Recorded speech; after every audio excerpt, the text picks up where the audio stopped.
Kalau kamu punya rumah, lalu tetanggamu bersikeras bahwa sebagian halaman depan rumahmu adalah miliknya, apakah kamu akan berkata, "Sudahlah, daripada ribut, yuk kita bangun warung kopi bersama di situ. Keuntungannya kita bagi dua." Lalu kamu pikir si tetangga akan berhenti mengklaim, kedengarannya damai bukan? Tapi, siapa sebenarnya yang dirugikan dalam masalah ini? Apapun yang kita ketemu di laut itu, kita akan bersama-sama mengeksploitasinya. Kronologi sengketa Blok Ambalat dimulai pada Agustus 1969 saat Malaysia mengesahkan Undang-Undang Essential Powers Ordinance yang menetapkan batas laut teritorial sejauh 12 mil dari garis dasar. Penentuan ini dilakukan dengan penarikan garis pangkal lurus sesuai ketentuan Konvensi Hukum Laut 1958 terkait laut teritorial dan contiguous zone. Berdasarkan regulasi tersebut, Malaysia secara sepihak mengeluarkan Peta Malaysia 1979 pada 21 Desember 1979. Pada bulan yang sama, pemerintah Malaysia merilis peta baru yang memperluas klaim maritim mereka di Laut Sulawesi. Peta ini memasukkan kawasan dasar laut sebagai bagian dari Malaysia. Indonesia menyebutnya sebagai Blok Ambalat. Penerbitan Peta Malaysia 1979 tidak hanya memicu protes dari Indonesia, tetapi juga mendapatkan penolakan dari negara lain, termasuk Filipina, Singapura, Thailand, Tiongkok, dan Vietnam. Negara-negara ini menganggap Malaysia melakukan upaya ekspansi teritorial yang berlebihan. Filipina dan Tiongkok berkeberatan terhadap klaim Malaysia atas Kepulauan Spratly. Pada April 1980, Singapura juga menyampaikan protes terkait Pedra Branca atau Pulau Batu Putih. Keberatan serupa diungkapkan oleh Vietnam, Taiwan, Thailand, dan Inggris yang mengatasnamakan nama Brunei Darussalam. Hal ini menunjukkan bahwa klaim Malaysia berdasarkan Peta 1979 tidak mendapat legitimasi dari negara-negara tetangga maupun komunitas internasional. Indonesia tetap menolak klaim Malaysia yang menggunakan garis pangkal dari Pulau Sipadan dan Ligitan, wilayah yang dikuasai Malaysia sejak 2002. Berdasarkan Angklos 1982, Malaysia sebagai negara pantai hanya diizinkan menggunakan garis pangkal biasa, sedangkan Indonesia sebagai negara kepulauan memiliki hak menarik garis pangkal dari pulau-pulau terluarnya.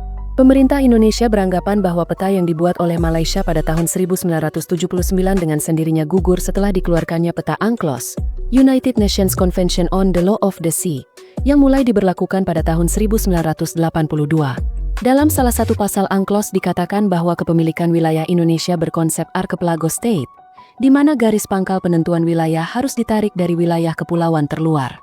Sementara Malaysia kita ketahui adalah negara pantai biasa, coastal state, yang hanya boleh memakai garis pangkal biasa atau garis pangkal lurus untuk menentukan batas wilayahnya. Masalahnya kemudian ternyata Malaysia kurang tepat menghitung base pond. Malaysia kerap melakukan pengukuran dari jarak batu karang ketika air laut surut. Kita memiliki dasar hukum yang cukup kuat dibandingkan Malaysia dalam hal kepemilikan Blok Ambalat. Sedikitpun kita tidak boleh lengah terhadap berbagai upaya yang dilakukan oleh Malaysia. Kita harus selalu mengingat bagaimana Malaysia berhasil mencaplok Sipadan dan Ligitan. Padahal kedua pulau itu berdasarkan peta Angklos seharusnya merupakan milik Indonesia.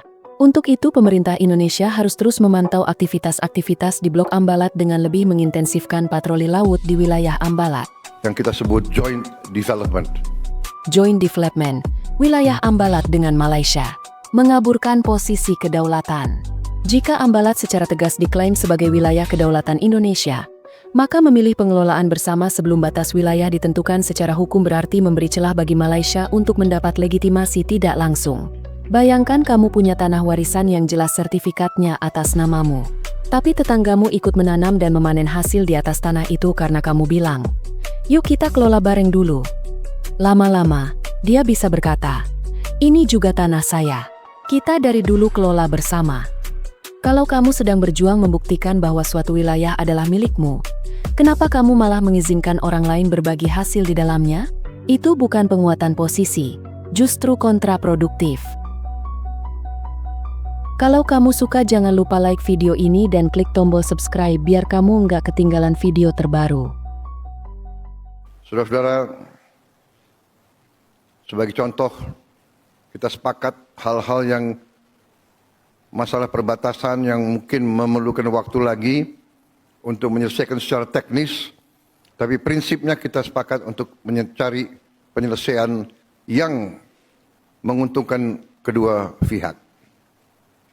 Contoh masalah Ambalat, kita sepakat bahwa sambil kita saling menyelesaikan masalah-masalah hukum, kita sudah ingin mulai dengan kerjasama ekonomi yang kita sebut joint development. Apapun yang kita ketemu di laut itu, kita akan bersama-sama mengeksploitasinya. Jadi kita sepakat bahwa kita ini harus bekerja untuk kepentingan bangsa dan rakyat kita masing-masing.